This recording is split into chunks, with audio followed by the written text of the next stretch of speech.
invasion was the first time the Israelis went to war without their very existence being threatened. They mounted a blitzkrieg whose objective was destruction of PLO bases in southern Lebanon. It saw the first Israeli-designed battle tank tested in combat against the best from the east. Blitzkrieg II in the air by precision fighter bombers. And as the newest in Soviet fighter power was tested against the best from the west, all silently observed by the newest spy in the sky. Facing the Israelis was Yasser Arafat's PLO, 15,000 men from 8 differing factions. Their main battle group was the 6,000-strong Castel Brigade in southern Lebanon. It had few heavy weapons and was pledged to guerrilla tactics. President Hafez al-Assad himself commanded the Syrian troops who advised them. A former Air Force general, he'd twice been to war against Israel, as Minister of Defense during the Six-Day War and as President of Syria in 1973.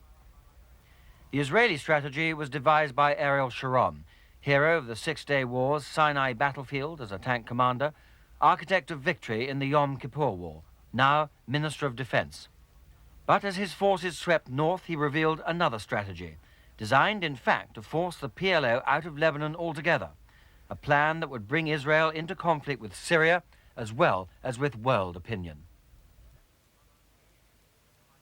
Lebanon was one of the main areas settled by Palestinian refugees fleeing the war following Israel's independence in 1948.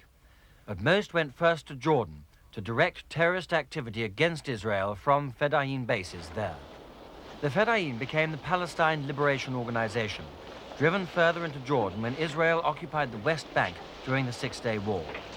Their anti-Israeli activities eventually forced Jordan to take military action, and in 1970, in what the Palestinians call Black September, their fighters were defeated on the streets of Amman. By then, Egypt's leader, Colonel Nasser, had forced Lebanon to grant Palestinians autonomy there. Dispersed to Lebanon, PLO activity soon upset the uneasy peace between its 17 religious factions. Full-scale civil war followed in 1975, as the Palestinian state within a state, numbering 500,000 people by 1975, 20,000 under arms, mounted aggressive campaigns against Israel and her Christian allies, who had traditionally dominated that country. 18 months of bitter fighting saw the Christians' very existence threatened until the Syrians intervened. Lebanon thus became split, the south dominated by the PLO, who sharply increased their attacks on Israel's vulnerable northern settlements. In 1978, this brought the Israelis into Lebanon in a major military operation to push the Palestinians out of range. But it was criticized by Israeli hawks for strategic failure in not preventing PLO forces escaping north of the Litani River.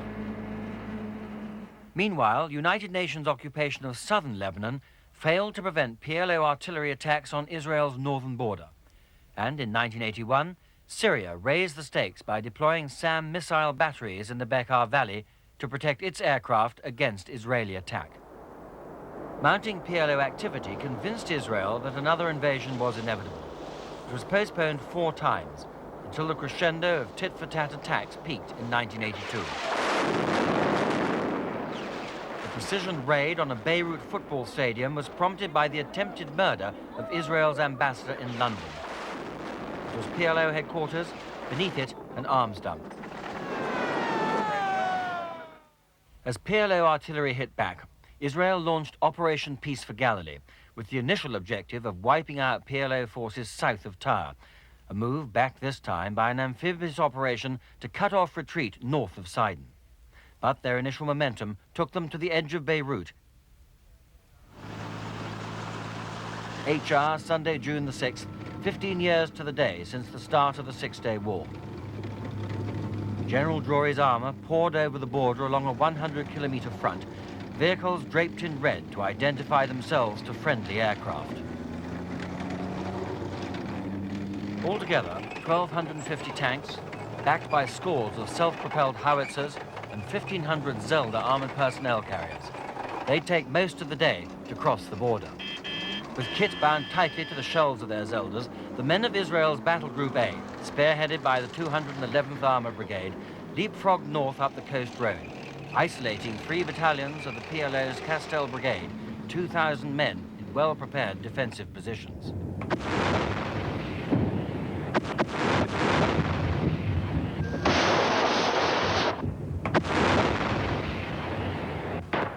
Big self-propelled howitzers were used to soften up such positions from up to 30 kilometers away before the tanks moved up.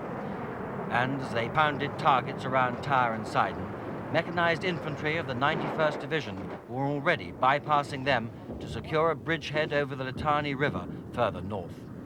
The barrage was also backed by airstrikes, answered in turn by anti-aircraft fire.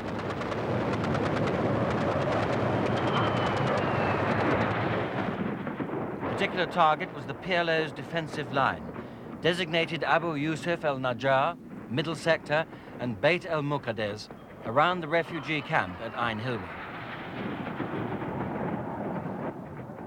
Handheld SAM-7 missiles were also brought against the Israeli jets hounding PLO ground forces as they attempted to set up ambushes against the armored infantry with their rocket-propelled grenades. The air raids continued for several days as the Israeli strategy was quickly set. Decisive encirclement of heavily defended PLO areas like Sidon, allowing the vanguard to speed on.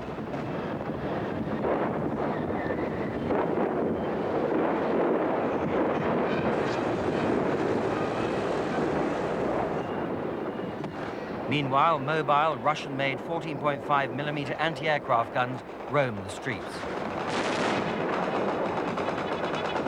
In the towns like Tyre and Sidon, PLO forces were scattered among the civilian urban population on the living shield principle advocated by their Soviet advisors. It allowed them to turn entire city blocks into fortified areas, which were difficult to attack for fear of civilian casualties. Many people abandoned their homes as the Israelis sacrificed the advantage of surprise by leafleting and broadcasting warnings to evacuate the towns, to avoid innocent casualties as the offensive closed in. Tyre was taken on the second afternoon, street by street, but further north, Sidon proved a tougher nut to crack. Task Force A left the city hemmed in by armor, while the spearhead battalions sped north. Mopping up operations weren't completed until the Israeli infantry mounted a street-by-street, house-by-house operation to clear PLO positions in residential areas. Civilian refugees had warned the Israelis that Palestinians had turned the town centre into a fortress ambush, so the Israelis had used medium-range armoured fire before moving in. Damage was confined to the central area near the port, but the Israelis' progress had been inexorably slowed down.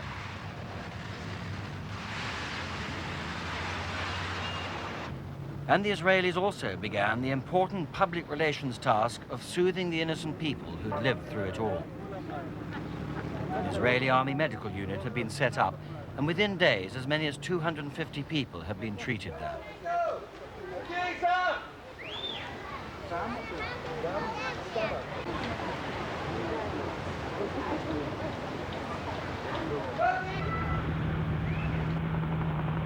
To the north, the 50th Parachute Battalion, reinforced by armor, had cut off the PLO reinforcements in the largest amphibious landing made by the Israelis in wartime.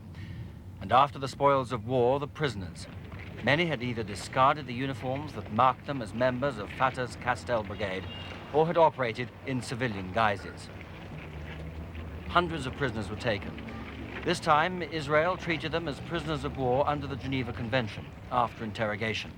For this, they were first blindfolded to prevent them identifying the place where they were taken. Afterwards, they were sent to a camp set up near Tyre. As the Israelis headed north to join their main task force battle group, it was clear that the conflict was already satisfying the Palestinian tactics simply to hold out as long as possible while causing casualties the Israeli public might not want to sustain. By the time resistance at Sidon had ended, the Israelis had lost over 200 killed and nearly 1,200 wounded. But their strategy had cost the PLO some 1,000 dead and twice as many wounded.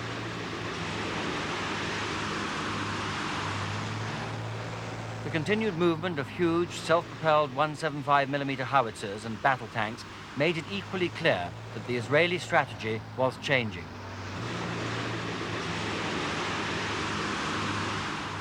They had headed off criticism from their American allies by stating their objective simply as a self-defense operation to push the PLO 40 kilometers from the Israeli border. And they'd already passed that point by taking Sidon and pushing on at speed. Now, with the reinforcements pouring in at such a rate as to cause traffic jams, and the battle for control of Sidon still continuing, they were shelling and bombing Damour, just 10 kilometers south of Beirut.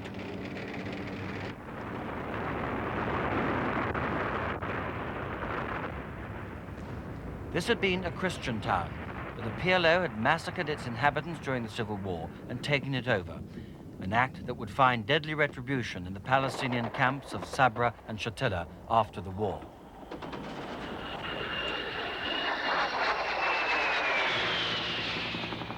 On June the 11th, Israeli armor reached the outskirts of Beirut itself, and there it rested as political argument in Israel took over, with many suspecting that Defense Minister Sharon had misled his cabinet colleagues and had really aimed to tackle Beirut itself all along.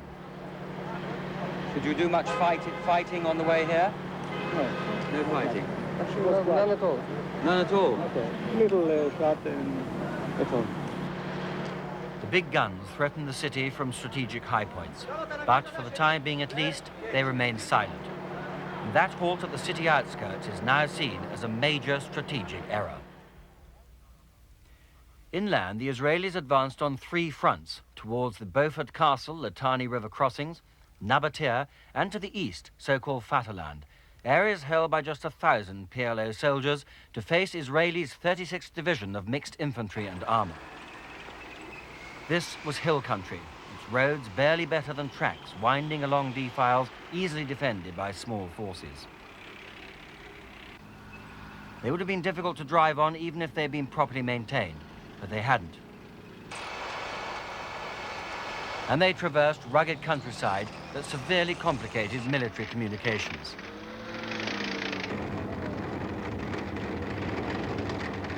It was particularly difficult for armored vehicles, which were better suited to fast-moving thrusts on the flat, and in contrast to the armored movements on the coast, progress here was slow, sometimes painfully so. Convoys were frequently halted as traffic jams developed in the narrow passes. The vulnerability of slow-moving armor was plain.